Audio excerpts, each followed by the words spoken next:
So what's up, kamusta? Ayos ba tayo dyan? So nandito tayo ngayon sa may Rusi Malolos branch para sa update natin. Dito sa motorcycle na to, ano nga ba to? Ito yung Rusi RFI 175. So meron tayong price update para dito, alamin natin yan.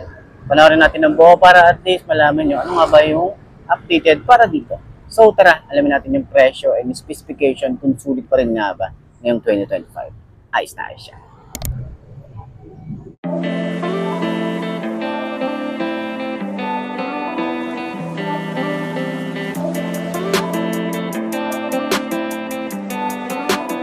Sometimes you gotta let them go, oh. I know it's hard, but you're better on your own, oh. I know the scars got you feeling all alone, oh. I know it's hard, but you gotta let them go, oh. Say it with me, everything is okay, yeah. Hey, yeah, hey, yeah, yeah. But you gotta let them go, oh. I know it's hard, but you're better on your own, yeah, on your own, yeah.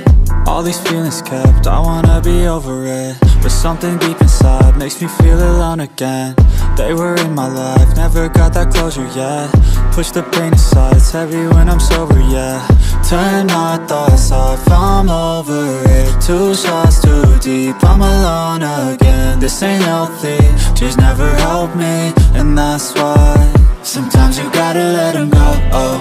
I know it's hard, but you're better. So, ano ang mga best no ngayon 2025, nagbaba ng presyo. Si Rusi pagdating sa RFI 175, so dati 97,000. Actually, nag-umpisa to ng 90,000, naging 92,000, naging 94, naabutan ko yun. Tapos naging 97, tapos naging 95 ngayon. At ang magandang balita ay nagbaba sila ng down payment from 10,000, naging 7,000, at ngayon 5,000 na lang. So, ayan, available po yan sa installment din para sa mga gustong bumili ng ganitong motorcycle, diba? So, ngayon ko na lang din nakita yung kulay yellow dahil nga halos karamihan sa motor ni Rusi, wala na halos kulay yellow na nilalabas, lalo na sa mga bagong motorcycle. Pero ito, meron pa rin si RFI 175. So, ano nga ba yung mga nagustuhan natin dito? Yung kanyang headlight is naka 4 bulbs na yan. Ayan, naka-4 na projected lamp. Okay, so suggestion ko sana dito, itong RFI 175 is lagyan nila ng adjustable windshield para at least mas ano siya, mas maganda kung naitataas baba natin siya, di ba? So, dito naman is naka-single disc brake, naka-combi brake naman to, pero malay natin maglabas din sila ng liquid cooled nito. Pero may nilabas na kasi halos kaparehas ng itsura, yung Force 150 na FI din, no? Yun talaga naka-liquid cooled na yun. Tapos naka 4 bulbs na yun. So mas maganda yung hatak nun compare dito. Pero sana magkaroon din yun ng ABS para at least sumabay dun sa mga motorcycle na nilalabas ngayong taon. Okay? So kagandahan naman dito is naka-LED na halos lahat ng ilaw na ito. Aangas din yung datingan, and then malaki yung gas tank natin dito, 9.5 liters. Nakakilis pa rin tayo rito. Pero merong version nito na merong emergency key. Ayan. So, meron din tayo ritong USB charging port, and then seat and fuel dito pinubuksan. Ayan. Hindi natin mabuksan yung upuan kasi nga nandun yung remote sa loob. Pero ayan, naka-fully digital din tayo rito.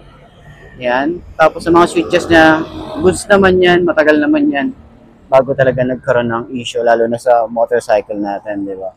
So, mga naging issue natin doon, siguro wala naman halos. Medyo nagpalit lang ako ng switches, mga 2 years na yata, no, 2 years na yung before tayo magpalit. Pero yung upuan natin, medyo napudpud na siya, hindi na siya ganun kalambot, sobrang pudpud na yung ating foam. Ayan, papalitin na rin yan. Pero yung makina natin, wala naman tayong naging problema. Tapos, palit lang tayo dito lagi, change oil, yung ating belt, tapos yung bola, ayan, fly ball. And then, single disc brake din tayo rito sa likod. Ayan. So, kuha natin, 5 to nakagaya ko. Siyempre, abot natin to. Ito yung motor natin eh. Diba? Ayan. So, tingkayad, pero manageable naman yan kasi nga, ano naman siya, magaan naman yung motor. Kahit sabihin natin 134 kilograms yung bigat niya. Pero kapag umaandar na, magaan naman na siya. Turning radius, malawak. So, yung kanyang shock dito, maganda rin yung shock natin dito. Ayan. Pero siyempre, pag tagal-tagal, talagang mapapansin natin na yung shock is tumitigas na talaga.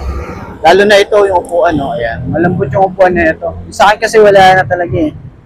Pero yung komportable ng seating natin dito, ayan, tsura natin. Okay, regular position, extension. Ayan, kaso napansin natin dito kapag tumatagal na yung rides, nakukuba tayo, nagaganon. Yun ang pansin ko, kaya medyo parang na-miss ko mag-manual.